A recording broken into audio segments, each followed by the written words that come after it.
ప్రజలు ఎప్పుడెప్పుడా అని ఎదురు చూస్తున్న స్థానికులకు ఆధార్ కార్డు ఆధారంగా ప్రతి నెల మొదటి మంగళవారం శ్రీవారి దర్శనాన్ని పునః ప్రారంభిస్తూ టీటీడీ చైర్మన్ బిఆర్ నాయుడు మొట్టమొదటి పాలక మండలి సమావేశంలో తీర్మానం చేయడం దైవానుగ్రహమని, వారికి ఎన్డీఏ కూటమి మరియు తిరుపతి ప్రజల తరపున హృదయపూర్వక కృతజ్ఞతలని బీజేపీ నేత నవీన్ కుమార్ రెడ్డి తెలియజేశారు. తిరుపతి వాసులకు ఆధార్ కార్డు ఆధారంగా ప్రతి నెల మొదటి మంగళవారం తిరుమల శ్రీవారి దర్శన భాగ్యాన్ని కల్పించాలని గత 5 సంవత్సరాలుగా అనేక పర్యాయాలు మొరపెట్టుకున్న వినే నాదుడే లేకపోవడంతో అసెంబ్లీ ఎన్నికల సందర్భంగా తిరుపతి నగర ప్రజలకు ఎన్డీఏ కూటమి అధికారంలోకి వచ్చిన వెంటనే శ్రీవారి దర్శన భాగ్యాన్ని కల్పిస్తాము అంటూ ఇచ్చిన మాటను నిలబెట్టుకున్నామని అన్నారు. తిరుమలలో రాజకీయ ప్రసంగాలు నిషేధించడం శుభ పరిమాణము అని అన్నారు. శ్రీ శారదా పీఠానికి తిరుమలలో కేటాయించిన స్థలం లీజును రద్దు చేస్తూ ఆ భవనాన్ని టీటీడీ ఆధ్వర్యంలో భక్తులకు వసతి కల్పించేందుకు చర్యలు చేపట్టడం అభినందనీయమని అన్నారు.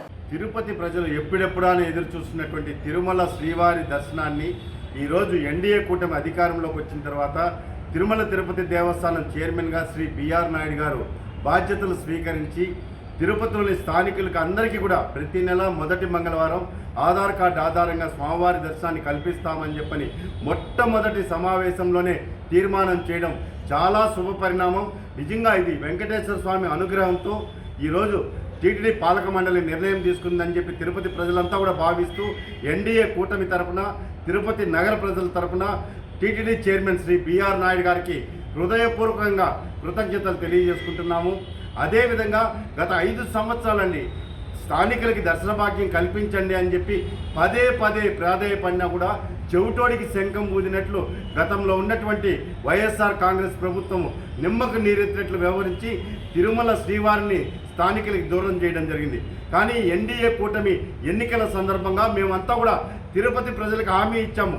మేము పదే చెప్పాము, అయ్యా ఎన్డీఏ కూటమి అభ్యర్థి గెలిచిన వెంటనే తిరుమల శ్రీవారి దర్శనానికి స్థానికులకి అవకాశం కల్పిస్తామని ఇచ్చిన మాట ప్రకారం ఈరోజు తీర్మానం చేయడం నిజంగా దైవానుగ్రహంగా భావిస్తున్నాం, మనస్ఫూర్తిగా స్వాగతిస్తున్నాము.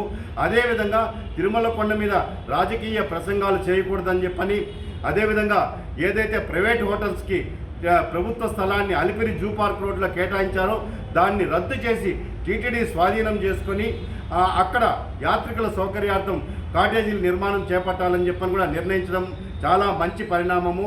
ముఖ్యంగా శ్రీవాణి ట్రస్ట్, శ్రీ వెంకటేశ్వర ఆలయ నిర్మాణం ట్రస్ట్ పేరుతో ఈరోజు ఎన్ని కోట్ల రూపాయలు వచ్చింది, దాన్ని ప్రైవేట్ బ్యాంకుల్లో డిపాజిట్లు చేయడాన్ని కూడా మేము వ్యతిరేకించాము.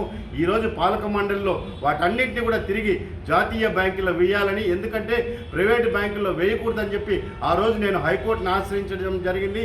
హైకోర్టు కూడా స్పష్టంగా తీర్పిచ్చినా కూడా గత పాలకులు నిమ్మకు నీరెత్తినట్లు ఇష్టానుసారంగా ప్రైవేట్ బ్యాంకుల్లో వేసేశారు. ఇప్పుడు తిరిగి జాతీయ బ్యాంకుల్లో దాన్ని డిపాజిట్లు చేయడం చాలా శుభ పరిణామం. ఈరోజు టీటీడీ పాలక మండలి అనేక నిర్ణయాలు సామాన్య భక్తులకి అతి త్వరితగతిన శ్రీవారి దర్శనం కల్పిస్తామని చెప్పి కూడా తీర్మానం చేయడం జరిగింది. ఇది చాలా శుభ పరిణామంగా భావిస్తూ తిరుపతి ప్రజల తరపున, సామాన్య భక్తుల తరపున TTD chairman Shri BR Naidu గారికి మనస్ఫూర్తిగా కృతజ్ఞతలు, అభినందనలు తెలియజేసుకుంటున్నానండి.